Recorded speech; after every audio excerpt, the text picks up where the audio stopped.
Hello and welcome to the Mindful Movement Podcast. I'm your host, Les Raymond. Thanks for joining me today for another conversation.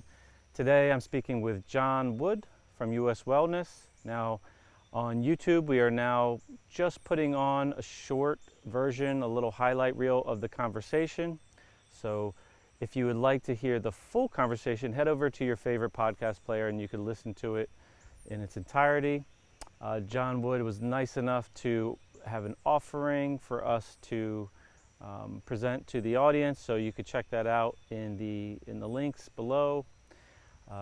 US Wellness has played a big role in my life and my family's as we navigate the journey that is figuring out what nutrition serves you best, which seems to be a quite nuanced roller coaster. So we've made a lot of progress, and US Wellness played a big role in that, and I'm honored to be a conduit for the message that they are putting out there. And it was great to talk to John. I hope you enjoy the conversation. As consumers, be able to vote with our dollars, which I think is one of the finer points of capitalism, I guess, and be able to support the companies that seem to share values that we either share at the time or are inspired to cultivate those values based on the examples we see by the people like you that running organizations with an intention that is not necessarily that common in that industry. So I appreciate what you've been able to provide for me and my family from a nutrition standpoint, and I've watched the health of my kids kind of thrive on your products. So I'm really grateful. And now we're going to talk about soil. That's the essence of life. And there's lots of civilizations that didn't do a very good job of taking care of soil. They're no longer here. You can see them in Latin America, see them in Mexico. And of course, obviously, Northern Africa is a prime example. Lots of things are covered up in the sand. But we have about 100-year supply of topsoil left in the world today as we know it. And unfortunately, monoculture agriculture is, in most cases, is actually burning topsoil to produce our corn and soybean crops. But a few farmers are beginning to figure out cover crops. They're starting to put green living matter back in those fields in the fall of the year and actually trying to regenerate soil. The farm that I have been in my family for years, and well over 100 years, and I first got involved in it in the 1980s. The organic matter was 1.5%, which is very, very low.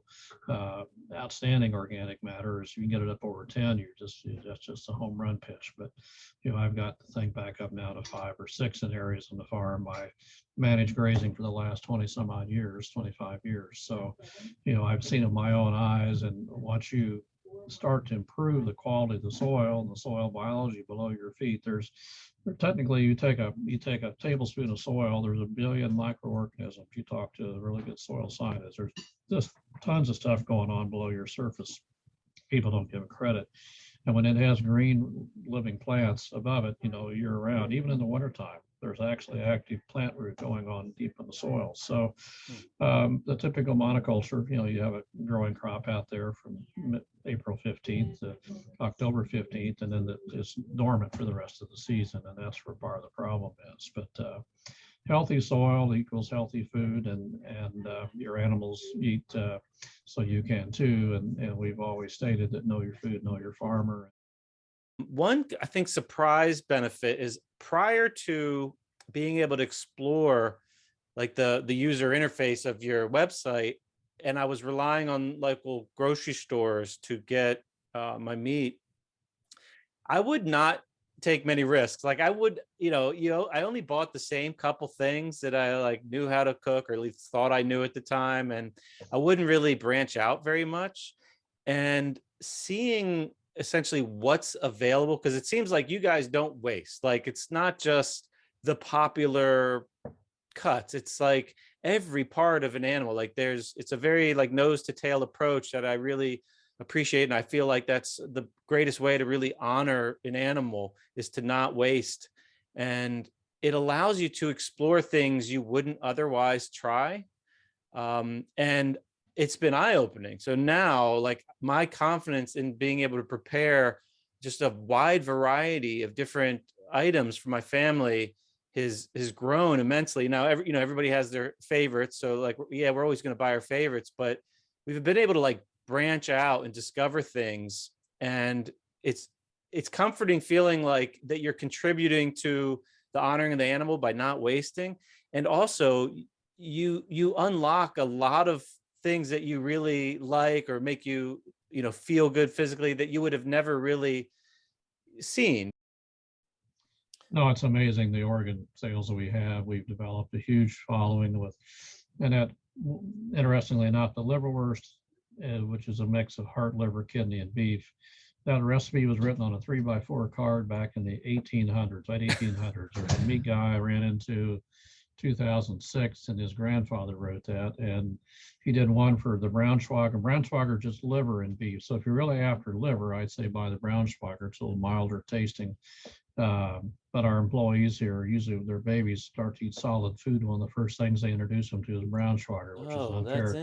That's an unfair advantage from the brain development. But anyway, it's and then it's just stunning how much heart and liver we sell just in 1 pound packages. But I had an old country doctor tell me from Arkansas, this is early 2000s. He said the most important thing that you sell is beef liver. He said there's 25 essential vitamins and minerals and amino acids in beef liver. He says, if you go back to the old times, they viewed liver as a medicinal food.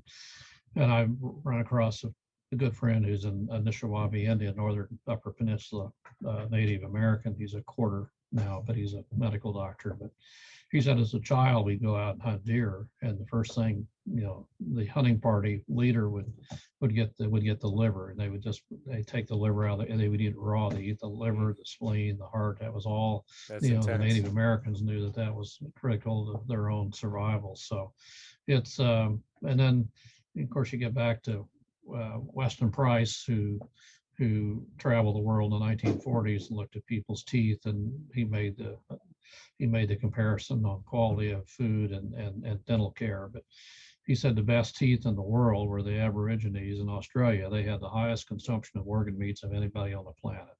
They ate more liver, heart, spleen, kidneys than anybody else, and they had, I think, just 0.5% ever had a cavity.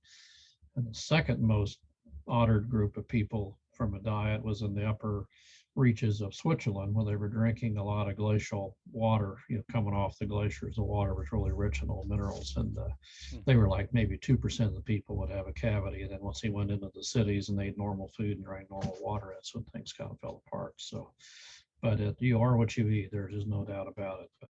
One thing I've really noticed over the years working with clients at the gym, especially when you get someone that's middle age, which is like the majority of the clients that I've worked with, is just most people are really under proteined, and they have no idea. And I think back to I don't think back like I remember, but when I think of times, our ancestors were dealing with, so much of their life was probably just was based on acquiring protein and fat and basic nutrition and enough energy. And because of cultural norms now and the way society's gone, people are very disconnected to those processes and really unaware of how much you actually need. Like when you read the charts, I would always ask my client, I would go through like a typical day's food and then jot down their macros for them, at least in the protein category, because I always just feel like focus on that first. It's the most satiating macronutrient. And I feel like that's the real nutrition, protein. And then like the carbs and the fats are more like energy sources. And when you tally their protein and then you tell them how much, the doctors recommend, they're always amazed. Like nobody ever answers those questions. And it's like, oh, it looks like you're having enough. Every time, 100% of the time that I go through this process with someone, they're significantly under proteined. I don't know how we got there. I'm sure there were like, financial interests involved with that and corporate interests, but it's kind of alarming. But at the same time, it's like such an opportunity, because it's like, oh, what a low hanging fruit to address here, because most people enjoy the foods that they need more of. Like when you say, what do you like for protein? And they list them, and you say, well, what do you think about eating more of that? They're all like, yeah, I could do that. Like that, there's something innate in us that feels good about that decision. Like we know at some level, like you said, the kid grabs the liver at the trade show, doesn't know what it is. There's something innate that tells us like, this is good for me. I want to do this. We're just really, we're disconnected, and we no longer like harmonize with Mother Nature and really engage with like what makes our physiology perform at its best. And I'm sure you could get by